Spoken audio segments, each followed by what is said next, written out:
হাসিনাকে যেভাবে আমরা দেশ থেকে তাড়িয়ে দিয়েছি ভোলা বরিশাল সেতুর জন্য আপনাকে তাড়াতে আমরা দ্বিতীয়বার চিন্তা করব না। ওই দিন আমি ভোলা সদর হসপিটালে দেখেছি একটি লোক ভোলার থেকে বরিশাল রেফার করেছে ইমার্জেন্সি নেওয়ার জন্য, কিন্তু আমরা ভোলা সেতুর জন্য ওই বরিশাল নিতে পারি নাই। ওই সেই মা বেদুরিয়া ঘাট পর্যন্ত এসে তার শেষ নিঃশ্বাস ত্যাগ করেছে। এই জবাব কি মাননীয় উপদেষ্টা আপনি দিবেন? এটা আপনার দেওয়ার কোনো ইয়ে নাই, কারণ একটা জীবন তো চলেই গেছে। এটা বিনিময় আমরা আমাদের ভোলাতে যে গ্যাস আছে এই গ্যাস নিচ্ছেন আপনি, আমাদের কোনো উপকারী হচ্ছে না। মাননীয় উপদেষ্টা, মাননীয় জ্বালানি উপদেষ্টা, আপনাকে আমি বলতে চাই এই ভোলা বরিশাল সেতু আপনার দিতেই হবে। আপনি কিন্তু উপদেষ্টা এভাবেই হন নাই, আমরা আপনাকে উপদেষ্টা বানিয়েছি। তাই আপনি স্মরণ রাখবেন, যদি আপনিও ওই ফেসিস্ট হাসিনার পথে হাঁটতে থাকেন তাহলে কিন্তু হাসিনাকে যেভাবে আমরা দেশ থেকে তাড়িয়ে দিয়েছি ভোলা বরিশাল সেতুর জন্য আপনাকে তাড়াতে আমরা দ্বিতীয়বার চিন্তা করব না।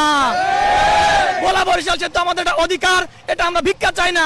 আমাদের যে গ্যাস নিবেন গ্যাসের বিনিময়ে আমাকে সেতু দিবেন, আমার যে বিদ্যুৎ নিবেন ওই বিদ্যুতের বিনিময়ে আপনি আমাকে গ্যাস দিবেন। আমরা এটা আপনার কাছে ভিক্ষা চাই না, এটা আমাদের রাষ্ট্রীয় অধিকার, এটা আমাদের মানব অধিকার, এটা আমাদের ভোলা জেলার 22 লক্ষ মানুষের অধিকার। এই দাবি আপনাকে আমাদের পূরণ করতেই হবে, করতেই হবে, করতেই হবে।